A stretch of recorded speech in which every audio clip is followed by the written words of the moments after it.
Your realtor isn't hiding anything from you. The problem is worse than that. Most agents in the Philly suburbs don't fully understand the tax system well enough to explain why two homes at the same price in the same county can have a $631 per month difference in property taxes. They don't understand the school boundaries well enough to warn you that your mailing address and your school district are two completely different things. And the stuff they can explain is the stuff that costs you the most money. I'm Jim Stevenson, a realtor here in the Philadelphia suburbs, and I'm going to walk you through exactly what most agents skip. Let's start with the taxes, because this is where buyers get hit first. Your tax bill doesn't come from one place. It comes from three. The county sends you a bill, your municipality sends you a bill, and your school district sends you a bill. Those are three separate governments taxing the same property. And the school district piece is the big one. We're talking 60 to 78 cents of every dollar you pay in property tax goes straight to the school district. So two homes on the same street in the same county can sit in different school districts with completely different tax rates. And the gap is massive. I call this the Zillow Mirage. On the screen, it looks like you're comparing square footage and price. In real life, you're comparing totally different tax jurisdictions, and that changes the monthly payment by hundreds of dollars. I ran the numbers on recent closings from the MLS. In Upper Merion Township, which is King of Prussia, a 3-bedroom home that closed at $525 is paying $4,894 a year in property taxes. That's about $408 a month. Now go 20 minutes east to Cheltenham Township. That's Glenside, Elkins Park, Wyncote. A similar home in Glenside, $520,000, 4 bedrooms, similar square footage. The tax bill is $12,463 a year.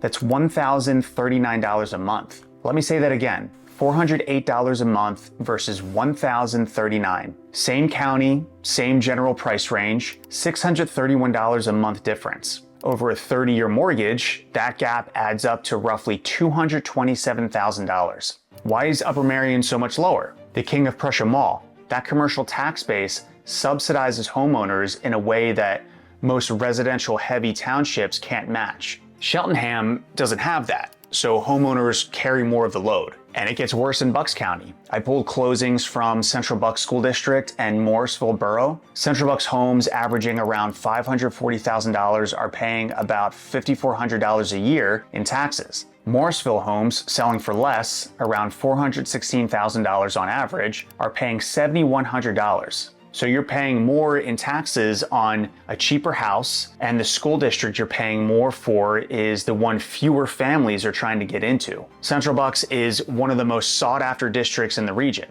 That math surprises people every time. And this is the exact framework I run with buyers before they start falling in love with houses. Because a house you can afford at one tax rate becomes a house you can't afford at another. Now here's the part that catches buyers after they've already closed. Some school districts are watching your sale price. When you buy a home for significantly more than its old assessed value, the school district can file a formal appeal to raise your tax assessment. It's called a reverse tax appeal. Some people call it the welcome stranger tax. You budget your mortgage payment based on the seller's tax bill that was listed on Zillow, and 6 months later, you get a letter from the school district's attorney saying your taxes are going up permanently. Not every district does this, but it happens regularly in Montgomery and Chester counties, Delaware County too. And nobody tells you about it at the closing table. All right, so that's the tax side, but the financial traps in the suburbs go way beyond your tax bill. Let's talk about the lines you can't see on a listing.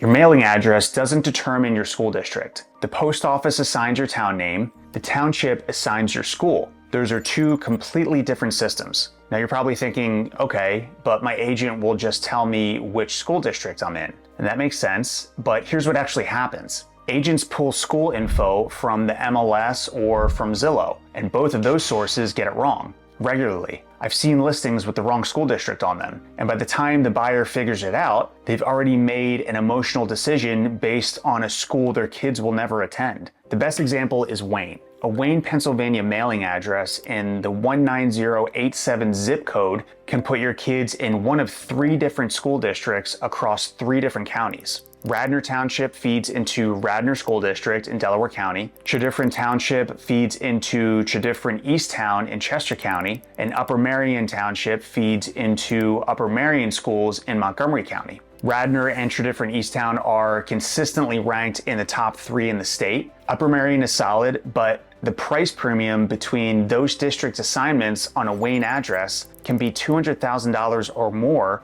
on the same street. So when a buyer tells me they want Wayne, my next question is always, which Wayne are we talking about? Zillow's school data comes from a third-party company, not from the actual school districts. Their own website says don't rely on it. And listing agents get it wrong too. The only way to confirm your school assignment is to check the county parcel data or call the school district directly with the address. And these districts take their borders seriously. Some of the top-ranked districts hire private investigators to track license plates and monitor morning drop-off routines. If they prove your kids don't actually live at the address, they disenroll them and hand you a bill for back tuition. You're also choosing a form of local government when you pick a house, and most buyers don't know that either. Pennsylvania has 238 separate municipalities just in the 4 suburban counties. Boroughs like Doylestown and Media give you walkability and sidewalks, plus municipal trash pickup, but they come with higher density, smaller lots, and sometimes higher local taxes. Townships like Buckingham or Tredyffrin give you more space and more land, but you're arranging your own trash hauler. There are no sidewalks and you're driving for everything.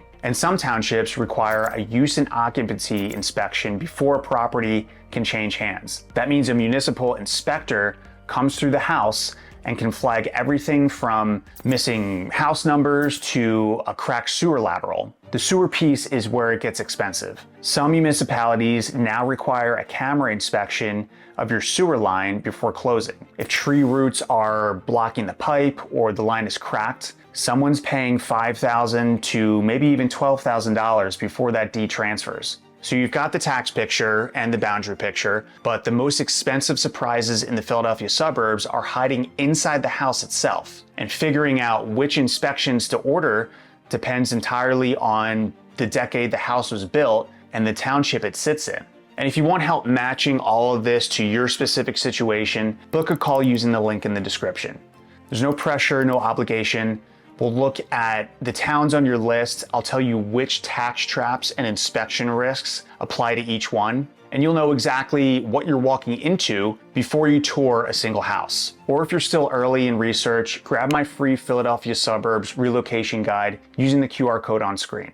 If you're looking at homes built between 1993 and 2006 with stucco exteriors, you need to stop and listen to this part carefully. During that building boom, builders were rushing. They used stucco over wood frame walls, but cut corners on moisture barriers and drainage. So when water gets in through window joints or hairline cracks, it has nowhere to go. It just sits behind the walls and rots the framing from the inside out. Testing data shows failure rates as high as 80 to 90% for stucco homes built during that era in southeastern Pennsylvania. A couple months ago, I'm sitting at my desk reviewing inspection results on a 2003 Colonial in Chester County. Beautiful house, freshly painted exterior, manicured lawn. The seller insisted that the stucco was in perfect condition. My buyers had already picked out furniture for the family room. They'd been looking for 4 months and their daughter had just started at a new preschool nearby, so they were ready to be done.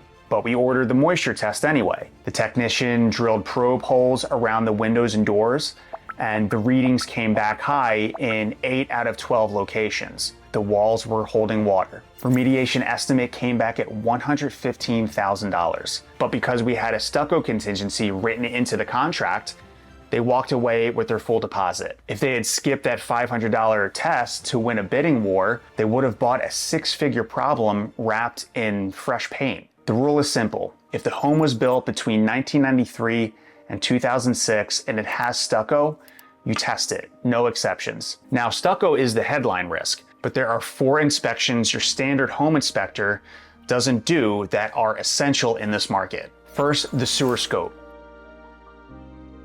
Your sewer lateral is the pipe that runs from your house all the way to the main connection in the middle of the street. That pipe is 100% yours, not the township's. A camera inspection costs $300 to $700 and can save you $10,000 or more in surprise repairs. Second, the oil tank sweep.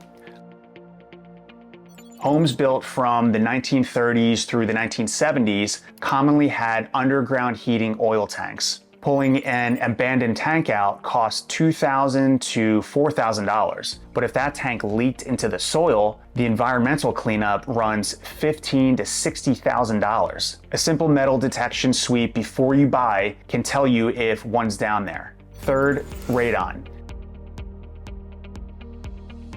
This one is less about the money and more about awareness. Radon is the second leading cause of lung cancer in the United States, according to the EPA. All 4 suburban counties sit in EPA Zone 1, the highest risk category in the country. About 40% of Pennsylvania homes test above the EPA's action level. Chester County averages 8.3, more than double the action level. But compared to stucco or a buried oil tank, radon is the most manageable risk on this list. A mitigation system costs about $1,500, and in my experience, it works every single time. Doesn't matter if the level comes back at 5 or 100. Same system, same cost, same result. And here's the practical side. In a competitive market, you don't always have time to test before closing. You can test after you move in and install the system then. Radon is not a reason to lose a house. But if you're coming from out of state, you need to know it exists out here, because most buyers from the south or west have never heard of it. And if you see a home with a system already installed,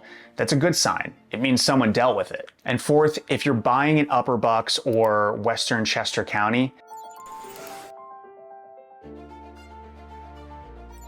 find out whether you're on public sewer or septic. A failed septic system costs $15,000 to $40,000 to replace, and the township's basic compliance check doesn't tell you whether the system is actually functioning well. You want a certified inspector who does a hydraulic load test, not just a visual pass. And there's one more trap I need to mention before we wrap up. The wrong town doesn't usually punch you in the face on day one.